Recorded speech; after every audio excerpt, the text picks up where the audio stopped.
ही मठरी पाहून कोणीही विश्वास ठेवणार नाही की ती फक्त गव्हाच्या पिठापासून बनली आहे। तिच्या लेयर्स आणि क्रिस्पीनेसचं सिक्रेट शेवटपर्यंत नक्की पहा। चला तर मग सुरुवात करूया।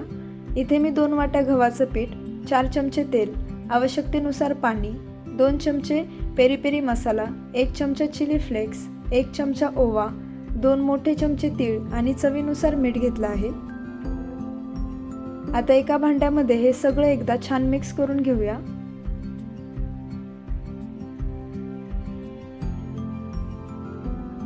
आवश्यकतेनुसार पाणी घालत पीठ मळून घ्यायचंय।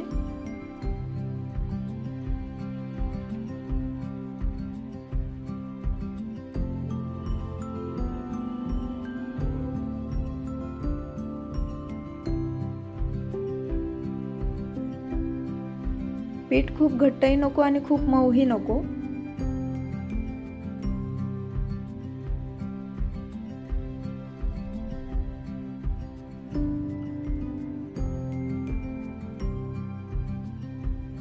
पीठ मळून झालं की त्यावर थोडंसं तेल लावून पुन्हा एकदा मळून घ्या।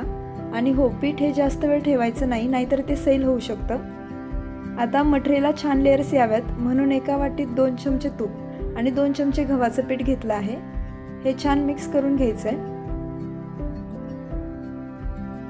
आता पिठाचा एक गोळा घेऊन चपातीसारखा लाटून घ्या। खूप पातळ नाही आणि खूप जाडही नाही।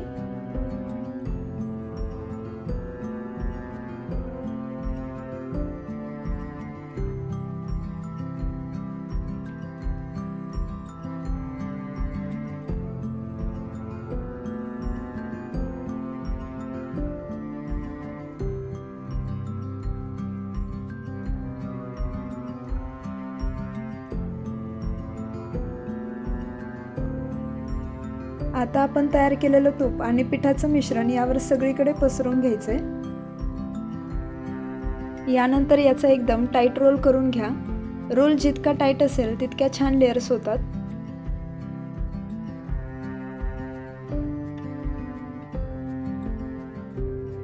आता आपल्या आवडीच्या साईजमध्ये याचे तुकडे करून घ्यायचेत, खूप मोठे करू नका।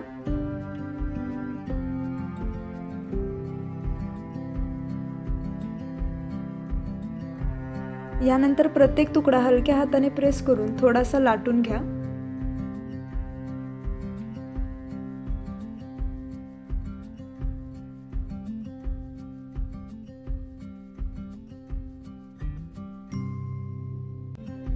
बघा, लेयर्स कशा दिसायला लागल्या आहेत। आता गरम तेलामध्ये हे तळून घ्यायचं आहे। लक्षात ठेवा, मठरी नेहमी मीडियम गॅसवरच तळायची आहे, त्यामुळे ती आतून बाहेरून एकदम खुसखुशीत होते। दोन्ही बाजूंनी सुंदर सोनेरी रंग आला की मठरी बाहेर काढून घ्यायची आहे।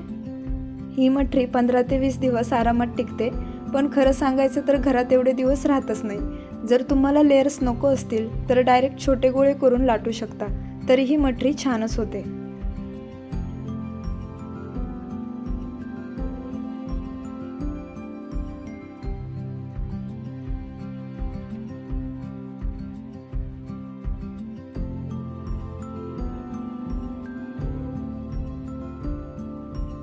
आता याच पद्धतीने राहिलेले मठरीही तळून घेते।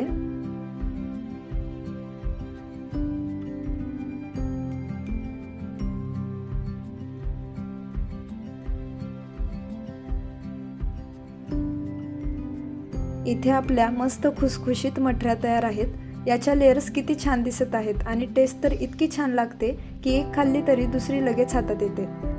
व्हिडिओ आवडला असेल तर लाईक करा, शेअर करा आणि चॅनलला सबस्क्राईब करायला विसरू नका। चला भेटूया पुढच्या रेसिपीमध्ये। धन्यवाद।